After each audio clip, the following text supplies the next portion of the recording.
Shalom. Shalom. I say shalom, everybody. Shalom. Shalom. Let me check here. One moment, everybody. Make sure we have the microphone set up. All right, there we go. All right, we're all set. All right. Happy Sabbath, everybody. Everybody, welcome back in. We are back for another Sabbath lesson. I'm Elder Nathaniel, and this right here is my son, of whom I am well pleased, Tazadak, the bishop. We do have another lesson for you all today. We're going into what's called the elders. If you missed the week before last, we just concluded a series, Out of Darkness, parts 1 and 2. Definitely go back and check out those lessons, outstanding lessons. Remember to like, share, and subscribe. And right above our heads here is our Cash App for those that are members and those that would like to donate. Cash App is HOJUDAHIFC. That's our Cash App if you'd like to donate or send in your tithes. There's one thing I kind of wanted to touch on today. I just want to put everyone on notice, so to speak. There is a certain individual that has been following the church for a little over a year. And I'll say about a week or so ago, has started making certain accusations against the church. And I'm not going to give this thing too much attention. This person demanded a live apology. And I just want this individual to know that this is the closest you're going to get to a live apology from us. All right. This person is taking some information from our personal Facebook pages and made false accusations against us. Just to kind of briefly touch on a little bit, just to give it a little context. Her claim is that we, the House of Judah, we celebrate birthdays in a traditional sense. We understand the history of birthdays. We know where it comes from. We know the paganism behind it. We are full aware of that. And I did mention in my response to her that we have not celebrated birthdays traditionally since we came into the knowledge of what birthdays were, which has been several years. This person was not satisfied with that response. Now, this person did present some information, some images from our pages. Number one of the images were one that was tagged, that Taz was tagged in. He never put the image out himself. Actually, I was the one that created the image and put it out. This is my son. He has a twin sister. There is no law that says I cannot wish anyone a happy birthday. If someone can show me that, show it to me. There is no sin in that. And then there's another image of me and another individual standing in front of a birthday cake with some balloons behind us. What this person didn't realize is that we were celebrating first fruits. That's why the balloons were up. That day, we acknowledged everyone that had a birthday in the month of March. My birthday is on the 28th. I'm not quite sure when the other young lady's birthday is, but that's why we were standing there. There were no candles, no birthday hats, and we don't do that. We simply go around and everyone tells this individual what they meant to their lives, what they meant to us. And that's all we do. We don't do all the other things that traditional birthdays, people that have birthdays do. All right, so I just want to put that out there. I'm not going to give this any more attention. All right, but I did want to put that out there in case you're out there seeing something out there circulating that's not true and it's out of context. And I did tell this person that, and they were not satisfied with my response and stated that she wasn't treated well, was disrespected, so to speak, and that she demanded a public apology. This is the closest you will get. All right? This is, and just to sort of piggyback off of that, to be a little bit more specific as to the birthday situation. Anyone in here, raise your hand if you believe what we're saying is off. Okay. So the day that you were born, is that not a blessing from the Most High? Khan? The day that you die, is that not a blessing from the Most High? Okay. Now we know that the scriptures say that greater is the day of death than the day of life, than the day of birth, right? Does that mean that there's no greatness in the day of birth? Or does that just mean that the day of death is greater? Talk to me. The day of death is greater. But does that make the day of birth any less important? No. Was Christ's birth important? No. But his birth was important because Christ needed to come, right? Right. But was his death more important than his birth? Absolutely, because he died for our sins. Mm-hmm. Right? So his birth was important because we needed him to come into the earth. We needed him to walk, right? But his death was more important because we needed his death more. We needed that sacrifice more. Yeah. So when we deal with these particular things, understand what we're doing. When I wake up on the day that I was born, I understand that the day that I was born, I almost wasn't. That's true. So I look at the Most High and I say, thank you for allowing me to not only come into this world, but to see another year that another person was not blessed with. That's right. Right? On that day, I thank the Most High for the people that he surrounded me with. That I also get to see another year with. And I ask for the grace of the Most High to give me another one. So understand, when we talk about the pagan idea of what a birthday is, it is the celebration of self. Mm-hmm. But understand, when we deal with our birthdays, when we look back on the day that we're born, we are directing our praise to the Most High. Because we understand that it is not by our own power that we were born. And it is not by our own power that we see another year, but rather the power of the Most High. You following?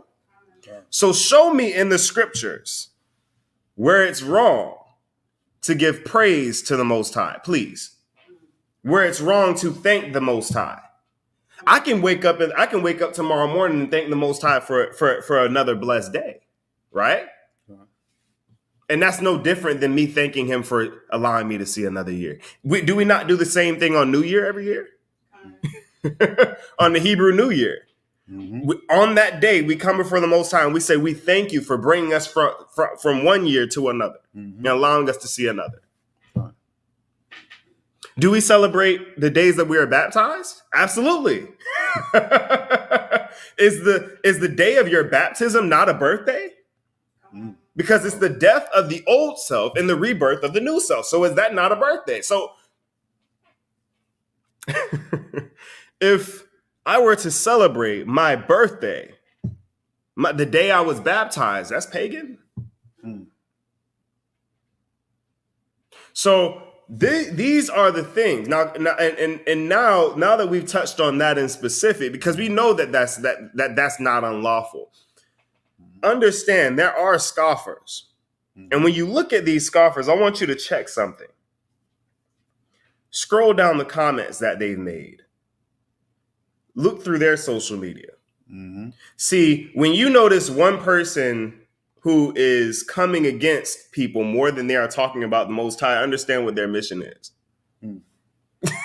I don't think y'all caught what I said there. I'm going to say it again.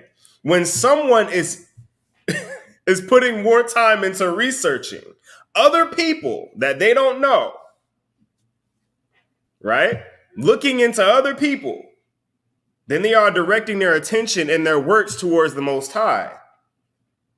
It should tell you something. I'm going to leave that there, right? Thawada, Shabbat Shalom, everybody, blessings. All right. All right. You want to jump in? That's right. Let's do it. All right.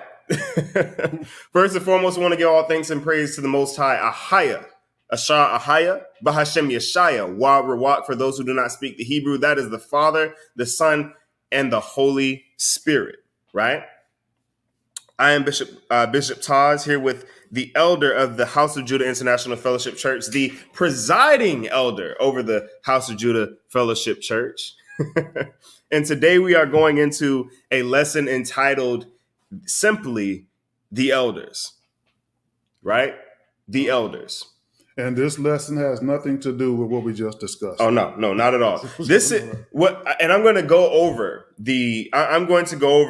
the reason why we put this particular lesson together, because it has something to do more so with the conversation that I had the other day that I would like to sort of expound on in this particular lesson, as far as many people don't understand the burden of responsibility that comes with the position of an elder.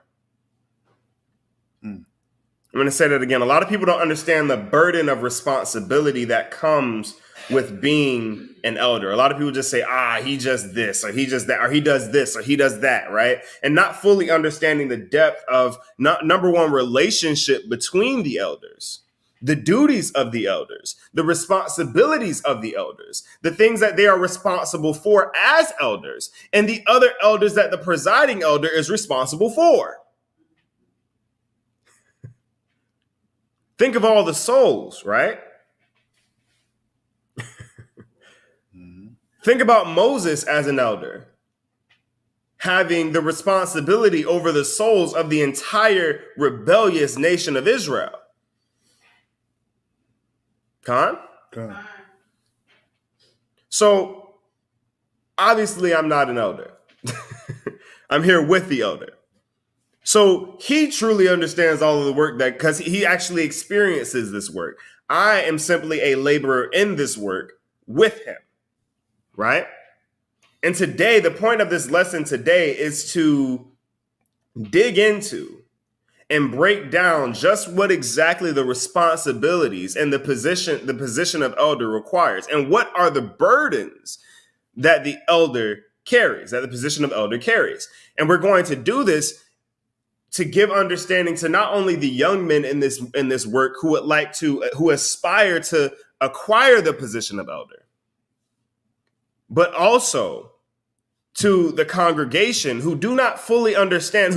I'll put it like this: why is it that we ourselves ask for grace, right, when we make a mistake, right? But when it comes to a leader who's just as much of a man as I am, who's just as much of who's all of our righteousness together is as filthy rags, right? None of us are Christ. None of us are perfect. So in the mistakes that we make, we aren't afforded grace. Talk to me. Why is it that everyone has the opportunity to have grace, but those in position who are laboring in the work for you aren't afforded that same opportunity? Tell me this. Put a 1 in the chat if Christ died for everyone's sins or just the congregation's. Talk to me, people in the room. Did Christ die for everyone's sins, for everyone's mistakes, or did he just die for the mistakes of the congregation? Now, keep in mind, the Most High has called us towards perfection, right? Now, on that walk to perfection, has the Most High required us to be perfect? The goal is to reach righteousness. The goal is to reach perfection, not to be perfect on the way there. Right? So understand, when we go into this lesson, understand that there is something that is required of the person in the position of the elder or the bishop that many do not understand how heavy that walk is. To constantly have to bear in mind that the entire world is watching every move you make, every hand symbol. You could just be sitting there, you're trying to make a point. Somebody's like, look at his hands. Every motion, every blink, every wink, every single word that proceeds from the elder or bishop's mouth is scrutinized by all of the world. And one misstep, one mistake, one misspoken word One pause that's for too long can cause for everything to come crumbling down. How many of you in this room want that burden? See, in sports, there's a reason why it's so important to have why people always talk about the quarterback having to be cool and calm and collected. The intangibles. People always talk about intangibles. And why? Because not everybody has the ability to know in their mind that the entire fate of your season, the entire fate, all the work that you put in for 9 months out of the year comes to this moment. And every bit of that responsibility and burden is upon your shoulders. And some people can't walk with that. Some people can't handle that. They crumble. All the talent in the world, all the physical ability in the world, the highest IQ. But when it comes to that moment, they crumble.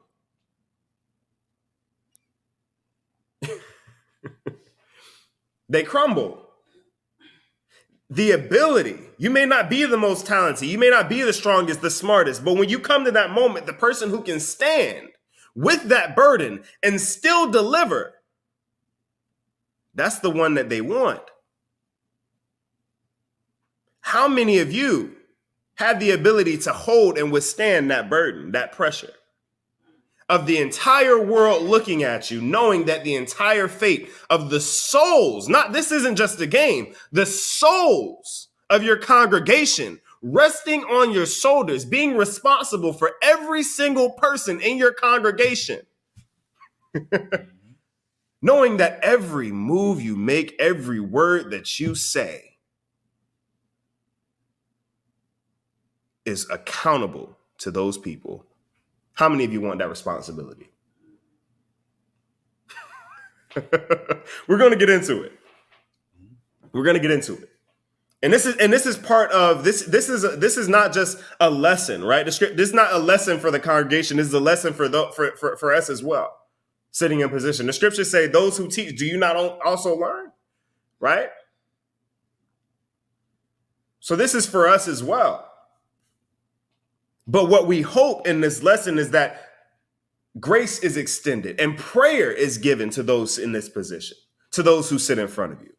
Because even though you get to come in after an entire week of work and sit there for about 2-3 hours listening to us teach, you don't know all of the work that comes in leading up to this point, all the trial and tribulation that comes and leads up to this point. Con? The elder or bishop position is closely correlates with that of a shepherd, right? It closely correlates with that of a shepherd, as the scripture often refers to the body of Christ as a flock, right? Mm-hmm. And we're going to get into that and break that down a little bit later as we get into the lesson, how the shepherd and the elder are similar positions. But and many are wondering, elder and bishop, why are you mentioning elder and bishop in the same position? When you look at the Hebrew word of the bishop actually translates to overseer or elder.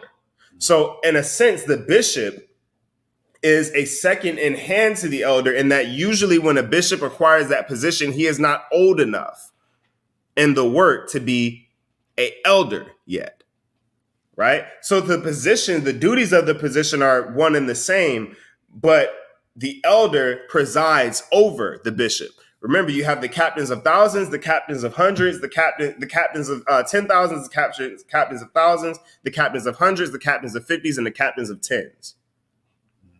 Right? Think of it in that format. Right? So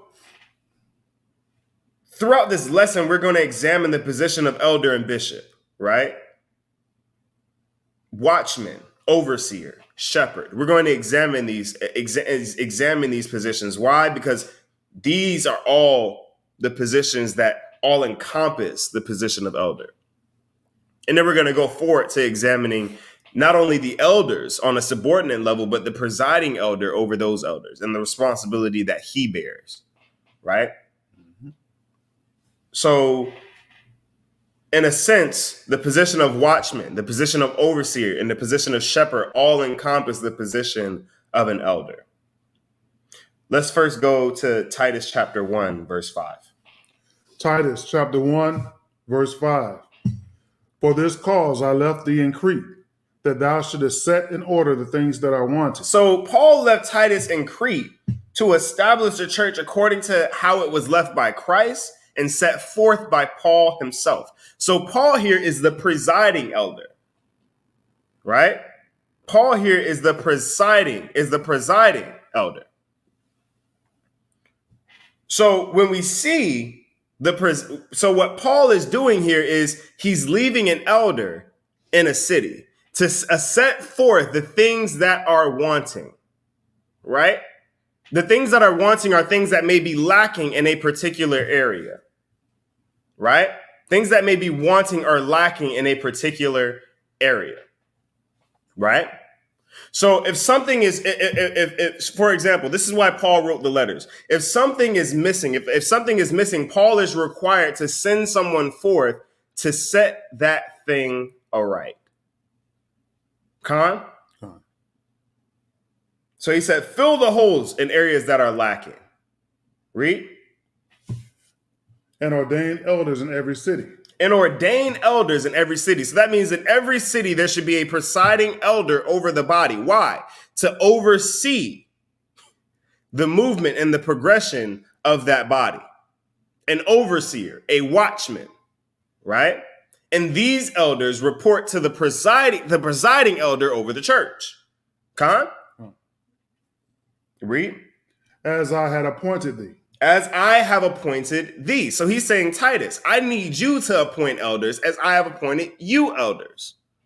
You as an elder, right? So now we're seeing the captains of 100,000s, the captains of 100,000s, of 10,000s, over the captain of thousands, over the captain of hundreds, over the captain of tens. Con? So what we're seeing here is the presiding elder leaving an elder, a presiding elder over a region to set in place elders over the cities. So think of it like a restaurant, right? You have the owner of the restaurant, you have the district, you have the regional managers, you have the district managers, and you have the store managers, right? With every level up, there's more responsibility, not only over those who are working under the managers, but the managers that are working under you. Con? Put a 1 in the chat if you understand. Right?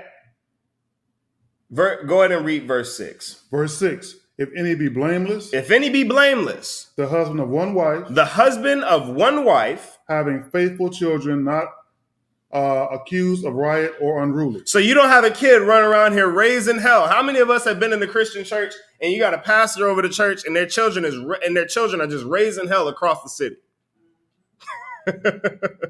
Right? Raising hell across the city. No. It says that any be blameless, right? No one can come and accuse him of something to the body, right? It says if he be the husband of one wife. Why? Because that is the original order set in place by the Most High. Right? What did Christ say? Christ said, for this cause, he shall leave father and mother and shall cleave unto his wife, and they two shall become one. The responsibility of one marriage is heavy enough, let alone having many marriages and then having to take care of your marriage or your responsibility to the church. It's not possible. So it says, if any be blameless, the husband of one wife, having faithful children, that means children within the body, not accused of riot or unruly, read. Verse 7. For a bishop must be blameless. A bishop must be blameless, read. As the steward of God. As the steward of God, a servant of the Most High, read. Not self-willed. Not self-willed. He's not doing his own mission, not completing his own mission, read. Not soon angry. Not soon angry. He's not quick to get in shouting battles and getting angry at people, read. Not given to wine. Not a drunkard, read. No striker. He's not a fighter. He's not always somewhere. Yeah, you heard about that fight the bishop got in? Yeah, read. Not given to filthy lucre. Not given to filthy lucre. That means that you're not driven by money. You're not in this work to obtain wealth, right? Not able to be bought. Read. but a lover of hospitality. But a lover of hospitality, that means he's quicker to do something for someone else than they are to do for him. Right? He is a servant given to hospitality, making sure that the environment that the people come into is an environment that they are comfortable and they feel safe in. Read. A lover of good men. A lover of good men. Read. Sober. Sober. Just. Holy. Temperate. Verse 9. Mm-hmm. Holding fast the faithful word as he hath been taught. Holding fast to the faithful word, the doctrine of Christ, as he was taught by his spiritual fathers or his elders. Right? Mm-hmm. As he has been taught. Read.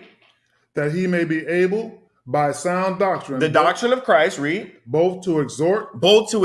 Read. And to convince the gainsayers. So he must be able to swiftly not only be able to teach, but to also be able to debate, should the moment require that, to be able to convince the gainsayers, those who come against the work. Not only to be able to encourage and push forth the children of Israel to feed the flock, but also to be able to go back and forth with those who may gainsay and convince. Con? So this is what Paul set in place. Titus was set as an overseer to oversee the progress of the church and the young men within it. These are the different things. There are different things that are required or necessary in every area that the church may be established. One place may need one thing, while another place may not need the one thing that another church needs. I'll put it like this. If you have a church in Australia and you have a church in Sierra Leone, West Africa, those two churches may need different things. So they may require two different types of leaders, right? Because you're talking about a different culture. You're talking about a people who are sometimes of a different language, right? A different upbringing. So one thing that may be an issue in one place may not be an issue in another place.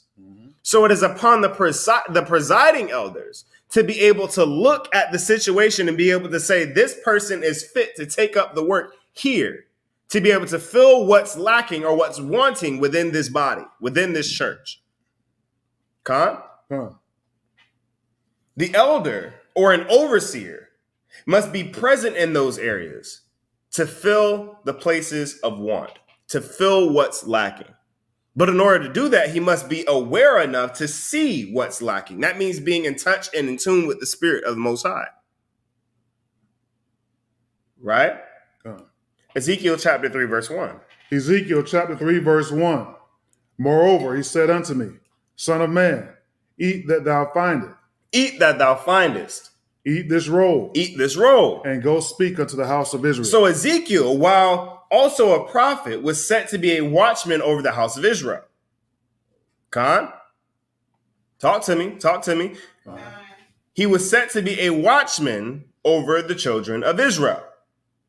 So what we find is that the office of elders in the New Testament walk in this same office as what? As watchmen. Right?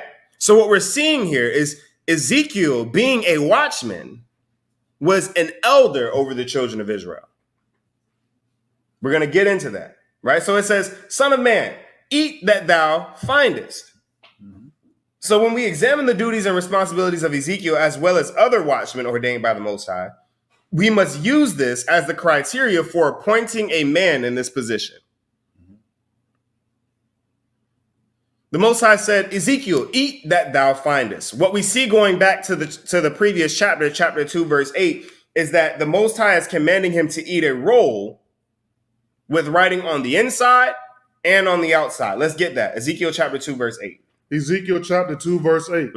But thou, son of man, hear what I say unto thee. Hear what I say unto thee. Read. Be not thou rebellious like the rebellious house. Be not like your people. The children of Israel are rebellious. They refuse to follow me. Don't be like them. Read. Open thy mouth. Open thy mouth. Read. And eat that I give thee. And eat that I give thee. Read. And when I looked, behold, a hand was sent unto me.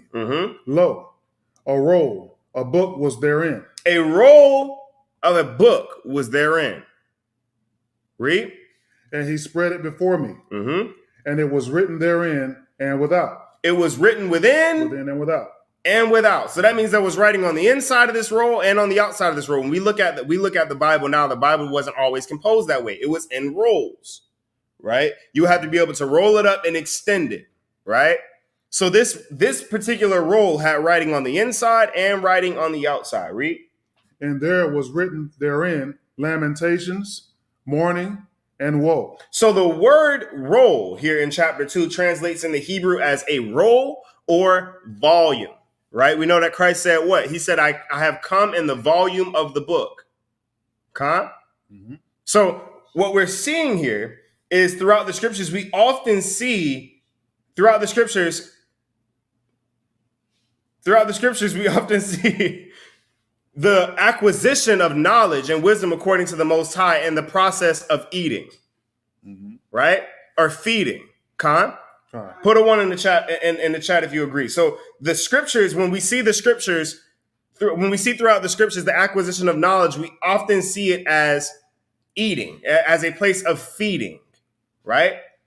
One first begins with milk.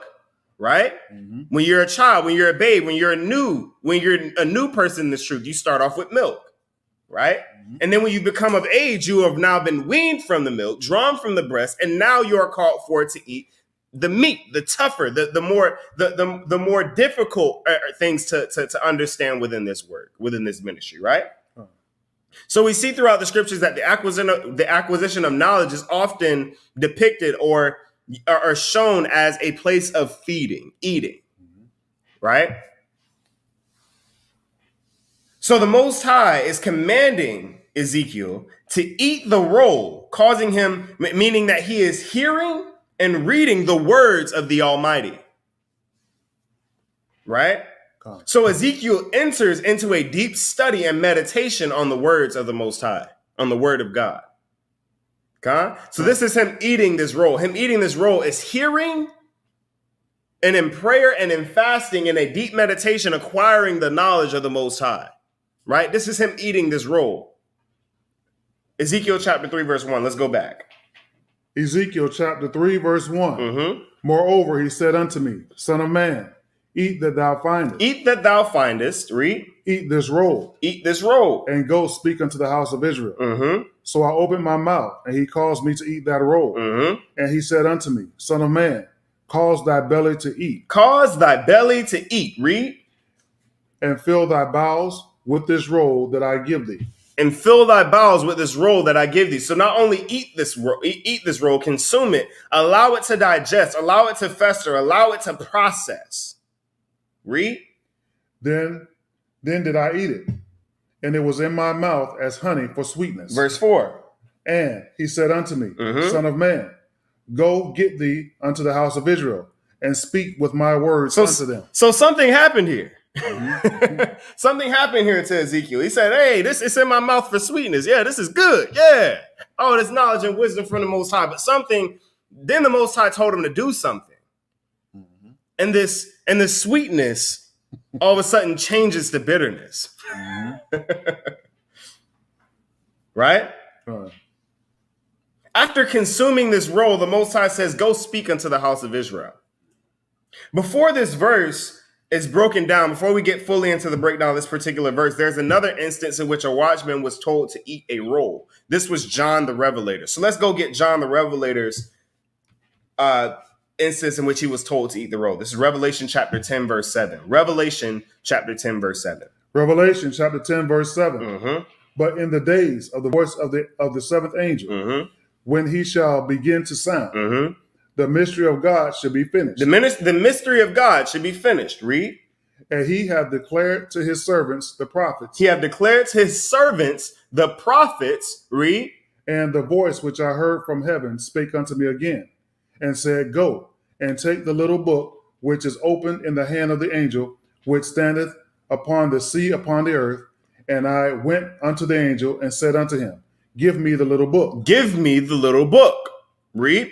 And he said unto me, Take it and eat it up. Take it and eat it up. Eat this little book. This same little book that we're seeing here is the roll, the volume.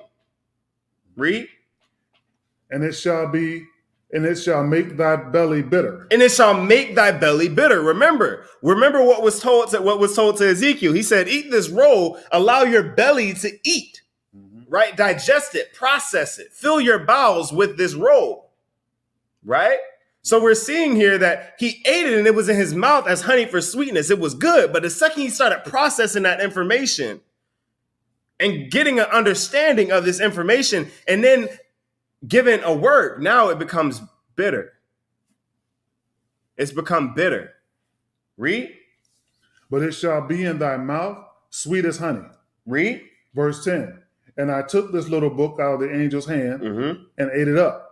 And it was in my mouth sweet as honey. But as soon as I had eaten it, my belly was bitter. My belly was bitter. Read. And he said unto me, thou must prophesy again before many peoples and nations and tongues and kings. This was why his belly became bitter. He's like, I was given this word, I was given this knowledge, but now I must go and speak to these peoples, nations, tongues, and kings.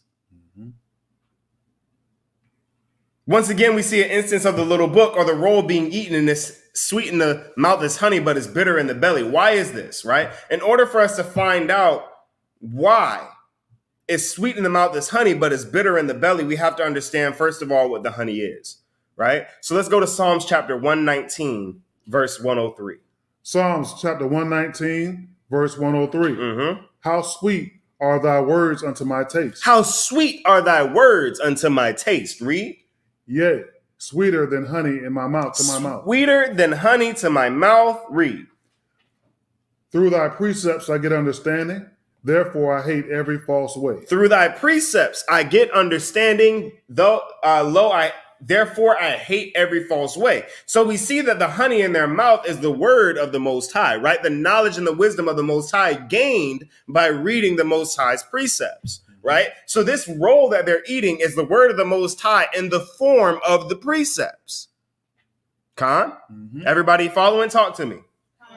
Right? So the question is, why did Ezekiel and John eat this roll, eat the knowledge and the wisdom of the Most High, his words, but it became bitter in their belly?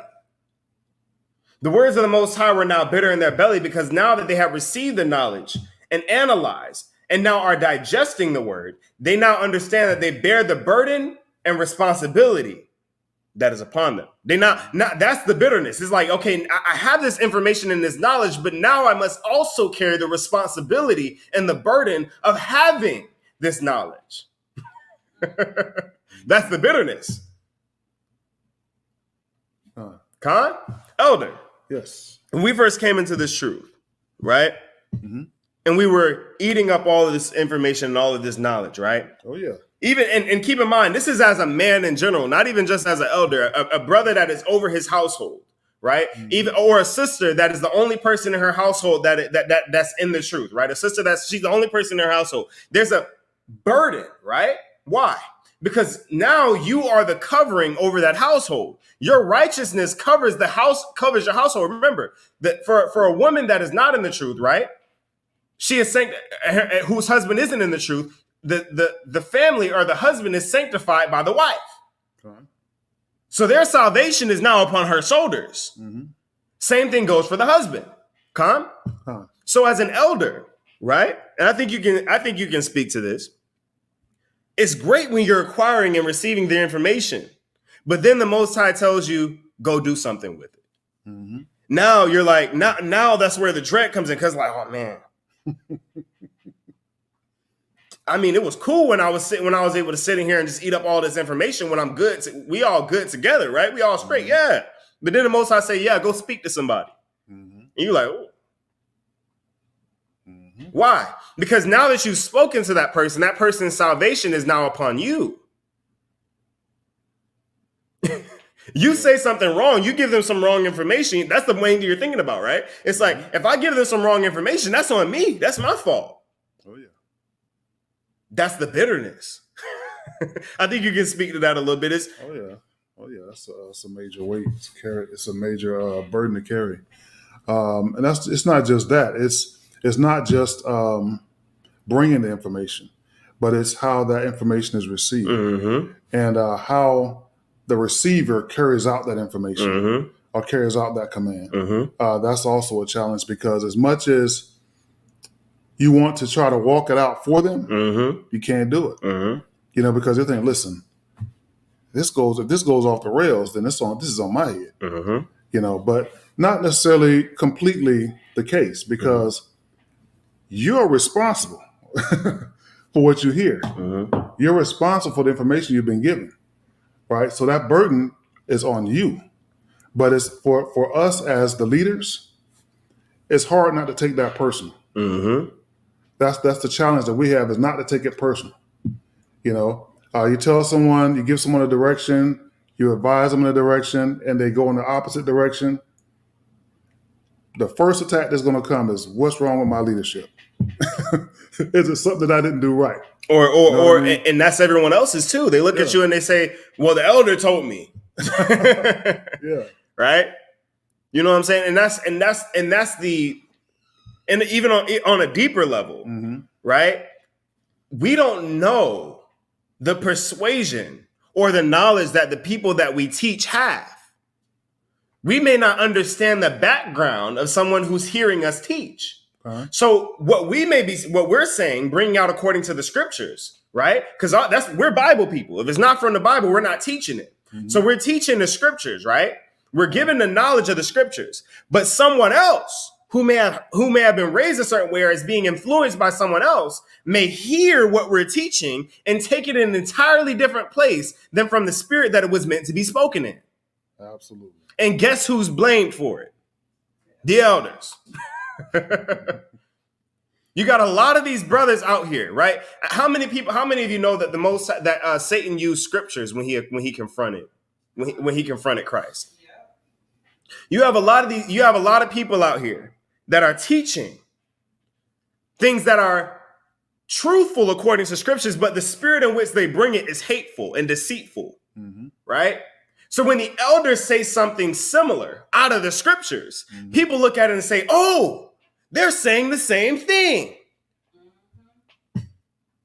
And they start following this nut or this idiot that's out here spewing garbage. And now people come and look back at it and say, oh, the elders teaching this, the elders doing that, when it ain't us. Right. It's the outside influence that you let in. That's right. See, this is the responsibility and the burden of the elder. Right? Right? See, and people don't perceive that. People don't understand that. We, as elders, aren't in your household. We don't know what your husband is saying. We don't know what your wife is saying. We don't know what their kids are saying. So when we bring forth this knowledge of this truth, it's not because we know your particular situation. It's because this is what is being said according to the scriptures. If the shoe fits wear it. If it's too tight, take it off. As Bernie Mac once said. He said, if the shoe fits wear it. If it's too tight, take it off. Type a 1 in the chat if you agree. So when we're bringing out something, usually the elder can speak to this. When we're bringing out something, we're usually bringing out because it's an issue within the body, or it's an issue amongst people. It's an issue that someone may be dealing with. Right? The thing is, though, we have no control over whose table you're going to go eat at after this. Exactly. You Who's know? on the receiving end of this information? We have no control. Right. Exactly. We know that the Most High says, speak unto the wind. We don't know who the words are going to fall on. All we're doing is speaking to the wind. Right. So whatever somebody does with the information that we've thrown out, whatever somebody does with that seed or with that talent that the Most High is allowed to rest upon your ears, we have to understand. And that's what's difficult is that it's like, dang, my words did this. And what it does is the next time we have a lesson to come forward and teach, it's in our head. And you feel this pressing and this heaviness and this attack from Satan that tries to dull your words, that tries to take your words from you, that tries to dull your spirit. Right. And then we have to, when we get up to the table, we have to pray that spirit off and say, listen, no, the Holy Spirit is going to operate here. The spirit of fear is not going to operate here. The fear of what somebody may do with the words that the Most High has given me to speak. This is why we talk about to the brothers and sisters that are in this room. Listen, there's a spiritual attack that happens every time we hit this table. That's right. Every time we come forward to speak the words of the Most High, there is a spiritual battle. So prayer is required. And we're gonna talk about that. We're gonna get into that a little bit later. Right? Mm-hmm. He says, yeah, all this information that the Most High giving me, great. Yeah, man, this is honey, sweet. Yeah, I'm gonna keep eating. Mm-hmm. But then the Most High said, all right, go teach them people now. Go teach that rebellious nation. And he said, oh, them? You want me to go to them? Mm-hmm. Y'all saw Jonah. Y'all know about Jonah. Jonah said, I don't know about that, Lord. Listen, all this information that you gave me is some powerful information, but I don't think you know who that's Nineveh. But elder, but father, that's Nineveh though. You want me to go there? Not only do they not do righteousness, they hate righteousness. And you want me to go there? Yep. See, we see this happen with Ezekiel in Ezekiel chapter 3, verse 4. Let's get Ezekiel chapter 3, verse 4. Ezekiel chapter 3, verse 4. Mm-hmm. And he said unto me, Son of man, go, get thee unto the house of Israel, and speak with my words unto them. Mm-hmm. Verse 5. For thou art not sent to a people of a strange speech or of a hard language, mm-hmm. but to the house of Israel. So it says that you're sent to the house of Israel. I haven't sent you to any other cultures. When we look at the word language, that is coupled with the word culture. And I haven't sent you to the heathen. I haven't sent you to another nation. I've sent you to the house of Israel. Go and speak my words unto them. Right, read. Verse 6. Not to many people of a strange speech and of a hard language, mm-hmm. whose words thou canst not understand. Check this out. Surely, had I sent you unto them, they would have hearkened unto me. He says, surely if I sent you to them, they would have listened. He said, if I sent you to them, they would have listened. Why? Because the other nations are serving the God that they are familiar with. If Ezekiel had gone to the other nations with the miracles that the children of Israel witnessed, they surely would have followed him. Why? Because the power was evident.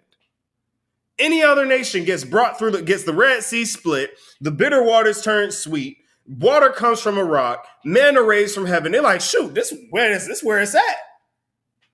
Not Israel. Israel says, shoot, you're going to have to show me a little bit more than that. I don't know. You split some water, but I mean, I know you made water come out of a rock in the desert, but weekend, do that on my weekends. That's on my weekends. Mm-hmm. Manna from heaven, whatever. Not the other nations. He says, surely if I had sent you to another nation, they would have listened. Read. Verse 7. But the house of Israel will not hearken unto thee. They won't listen. For they will not hearken unto me. He said they won't listen to you because they won't even listen to me.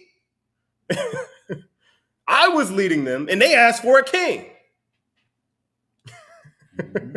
I was leading them, they asked for a king. He said, if they ain't listening to me, they sure as heck ain't gonna listen to you. You're starting to see the burden, aren't you? Imagine being sent on what seems to be an impossible mission. The Most High say, I want you to go speak to these people who won't even listen to you. I want you to speak to people who ain't even going to listen to you. In fact, not only are they not going to listen to you, they're going to try to kill you. They're going to wrongfully accuse you. They're going to deliver you up before kings to be executed. These are the people I want you to speak to. You're starting to see the bitterness now, aren't you? It was all good until he said, listen, I want you to go speak to the people who ain't even going to listen to you. In fact, they're going to try to kill you. Now it's bitter. Mm-hmm. Read. For all the house of Israel are impudent mm-hmm. and hard-hearted. And hard-hearted, read. Behold, I have made thy face strong against their faces. But don't worry, I made your face stronger against their faces. Read. And thy forehead strong against their foreheads. And I made your forehead strong against their forehead. Read. As an adamant harder than flint have I made thy forehead. I made your forehead harder than theirs. Read. Fear them not, neither be dismayed at their looks, though they be a rebellious house. Do not fear these people. They are going to try to attack you. They are going to try to hurt you. In instances, they are going to try to kill you. They are going to threaten you. But you know what? Don't be dismayed. I set an army. I set the angels about you to protect you. You guys starting to see that burden, aren't you? After consuming his robe, Ezekiel was told to go speak the words that were revealed to him by the Most High to the children of Israel, specifically the rebellious house of the nation of Israel, right? This is the challenge for the watchmen or the elders. They are sent to a people who rejected the God of all gods. Had Ezekiel gone to another nation of a strange language and culture, they would have taken heed to the words of Ezekiel simply because of the power that the God had. They wouldn't even be speaking the same language. They couldn't understand the language that Ezekiel was speaking, but specifically because of the power that the Most High displayed, they would have followed. They would have followed him. They would have taken heed. Think about it. Ishmael, the Arabs. Muhammad went back to them and said, look at the Bible. Look at Ishmael, the Old Testament. You were prophesied to be a great nation. And they took that information and they went and they conquered the world.